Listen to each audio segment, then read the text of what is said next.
तो आज मैं बताऊंगा कि भारत में गंगा नदी प्रणाली के बारे में। तो गंगा नदी का सबसे पहले जो उद्गम होता है वो उत्तराखंड, ये भारत का मैप है। गंगा नदी यहीं से निकलती है, फिर उत्तराखंड है, ये उत्तराखंड से निकलती है। उसके बाद इधर उत्तर प्रदेश होते हुए बिहार, झारखंड में थोड़ा सा टच करके, फिर यहाँ पर पश्चिम बंगाल में पश्चिम बंगाल से होते हुए बंगाल की खाड़ी में आके गिरती है। यहाँ पे है बे ऑफ बंगाल, बंगाल की खाड़ी। यहीं पर दुनिया का सबसे बड़ा डेल्टा बनता है, सुंदरवन डेल्टा।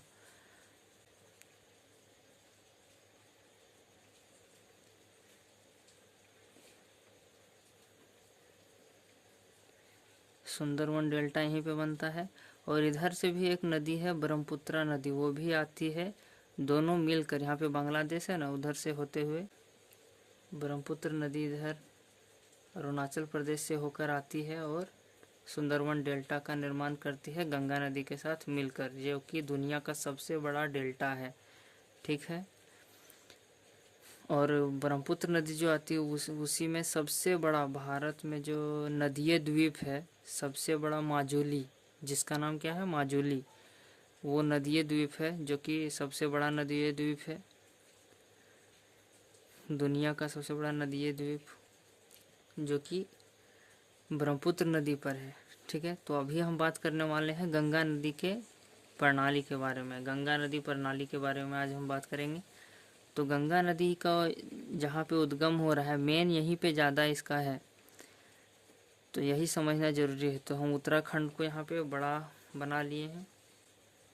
तो यहाँ से जो नदी आ रहा है ये हमारा अलकनंदा नदी है। ठीक है, ये हमारा अलकनंदा नदी है।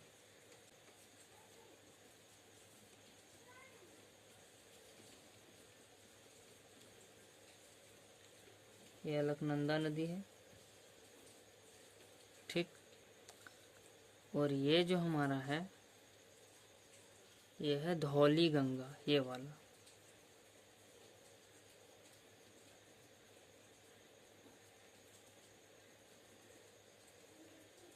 और ये जो यहाँ मिला है जाके, उसका नाम है विष्णु प्रयाग। यहाँ पर ये क्या है, विष्णु प्रयाग।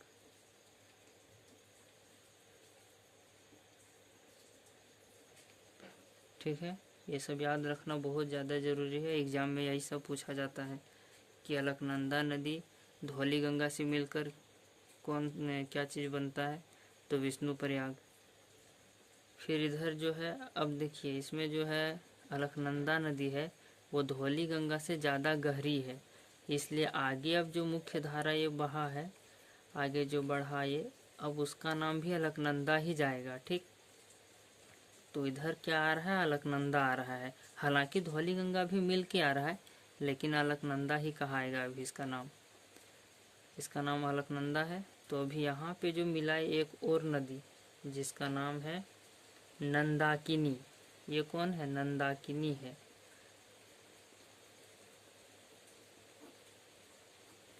इसमें छुप गया, बोल देता हूँ, नंदाकिनी। तो नंदाकिनी जो है अलकनंदा से ही मिली यहाँ, तो इसका नाम हो गया नंद प्रयाग। इसी का नाम है नंद प्रयाग। ठीक है, अब वो हो गया। अब आगे जो है ये नदी मिला है, ये क्या है, ये है पिंडर नदी। पिंडर नदी। ठीक है, पिंडर नदी अब यहाँ पे अलकनंदा से मिला। अलकनंदा नदी अभी भी नंदाकिनी नदी से ज़्यादा गहरा है, इसलिए इसका जो नाम है अलकनंदा ही जाएगा। और इधर से पिंडर गया है, तो अलकनंदा और पिंडर यहाँ पे मिला, तो उसका नाम हो जाएगा कर्णप्रयाग। लिख देता हूँ, ये हो गया कर्णप्रयाग। अब ये जो है, अब इधर से एक और नदी आके मिला है, वो भी किस में मिला है, अलकनंदा। अभी भी इसका नाम अलकनंदा होगा, गहरा है ज़्यादा इससे, पिंडर नदी से। इसका नाम है मंदाकिनी। ये जो नदी अभी आ रहा है सो मंदाकिनी। ठीक। ठीक है। तो मंदाकिनी आके मिला यहाँ अलकनंदा से। उसका जो इंटरसेक्शन पॉइंट है इसका नाम क्या है? रुद्रप्रयाग। इसका नाम क्या है? रुद्रप्रयाग। इधर ही लिख देता हूँ, यहाँ अच्छा लिख देता हूँ, रुद्रप्रयाग। रुद्रप्रयाग ये जगह को है बताया जा रहा है, ठीक है, बोला जाता है इसको। अब रुद्रप्रयाग के बाद है देवप्रयाग। ये जो है देवप्रयाग है, ठीक है। इसका नाम भी लिख देता हूँ इधर, देवप्रयाग। और देवप्रयाग में ये जो मिला है इसी का नाम है भागीरथी। इसका नाम क्या है? भागीरथी। और यहीं पे जब भागीरथी और अलकनंदा नदी, ये जो है गहरी नदी अलकनंदा और भागीरथी, ये दोनों जब मिलती है उसके बाद ही यहीं से नाम इसका गंगा हो जाता है। और जो गंगोत्री हम लोग जो पढ़े हुए हैं ना कि गंगा का उद्गम गंगोत्री से, तो वही भागीरथी को ही गंगा वैसे गंगोत्री मान लिया जाता है, ठीक है, यहाँ से।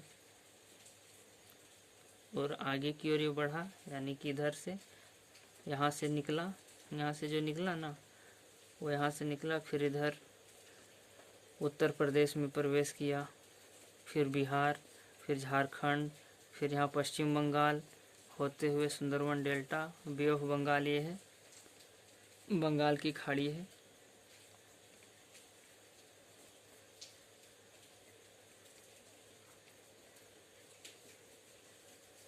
ठीक है।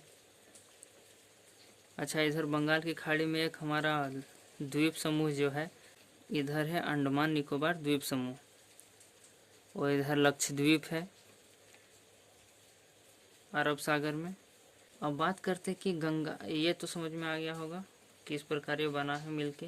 पांचों प्रयाग, ये जो प्रयाग है ना, विष्णु प्रयाग, नंद प्रयाग, कर्ण प्रयाग, रुद्र प्रयाग, देव प्रयाग, तो इसको पंच प्रयाग कहा जाता है। इसी को कहा जाता है पंच प्रयाग, ठीक है। अब आगे ये जो नदी बढ़ा है तो यहीं पे जो उत्तर प्रदेश है वहीं पे इलाहाबाद, जिसका अभी नाम हो गया है प्रयागराज, तो वहीं पे आके मिला है यमुनोत्री से जो हमारा निकल के आया है यमुना नदी है, दिल्ली होते हुए उधर यमुना नदी। तो यमुना नदी जो यहाँ पे आके मिला है, यहाँ पे उत्तर प्रदेश में, तो प्रयागराज उसको बोला गया है, ठीक। यमुना और गंगा दोनों जो मिला यहाँ पे, तो वो हो गया प्रयागराज। उसके बाद फिर आगे बढ़ा, इधर और भी नदी इसमें मिला है, जैसे बिहार में आया है कोसी नदी, गंडक नदी, ये सब बहुत सारा नदी है उधर, सब आके मिला है इसमें। झारखंड से इधर आया है दामोदर नदी, तो वो तो इधर आके मिला है पूरा। अच्छा, गंगा नदी जो है, बांग्लादेश वाले गंगा नदी को क्या कहते हैं? वो लोग बोलते हैं इसको पद्मा नदी, और ब्रह्मपुत्र नदी को वे लोग जमुना नदी बोलते हैं, बांग्लादेश वाले, ठीक। और इसका जो नाम है ब्रह्मपुत्र नदी का और भी नाम है, जैसे कि दिहांग उसको बोला जाता है इधर अरुणाचल तरफ। तो अब बात करते हैं कि गंगा नदी जो है, इसे गंगा नदी प्रणाली वैसे ही नहीं बोला गया है, इसका बहुत बड़ा महत्व है। इधर जो इतना बड़ा क्षेत्र है हमारा पूरा भारत का, ऑलमोस्ट इतना बड़ा क्षेत्र, वो सब उपजाऊ है, वहाँ ज़्यादा खेती होता है गंगा नदी के कारण ही।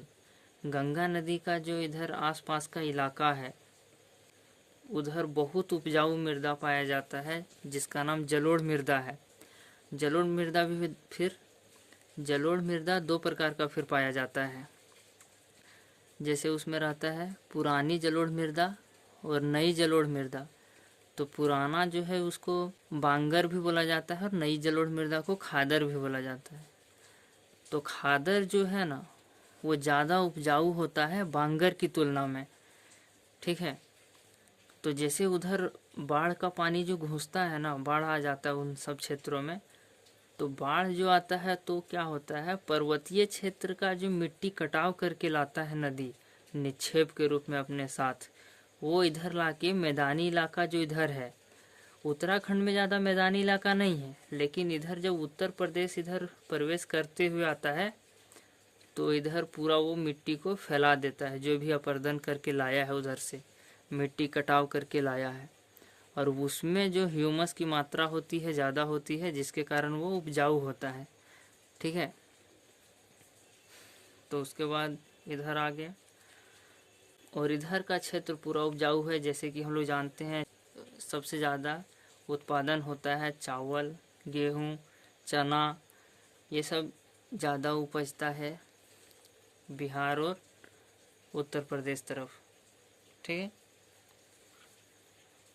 और इधर भी नदी प्रणाली जैसे उस सब का है ना, रावी, व्यास, सतलज, चेनाब, उस सब का भी एक वीडियो हो सकता है मैं बना दूंगा, क्योंकि इसमें ज़्यादा लंबा हो जाएगा। ठीक है, यदि आप लोग बोलोगे तो उससे भी इधर जो आया है फिर उसका अलग नदी प्रणाली है। तो आशा करते हैं इतना तो समझ में आ गया होगा। वैसे मैप उतना एक्यूरेट नहीं है, लेकिन समझाने के लिए मैंने बनाया था। तो आई होप आप लोग को समझ में आया होगा।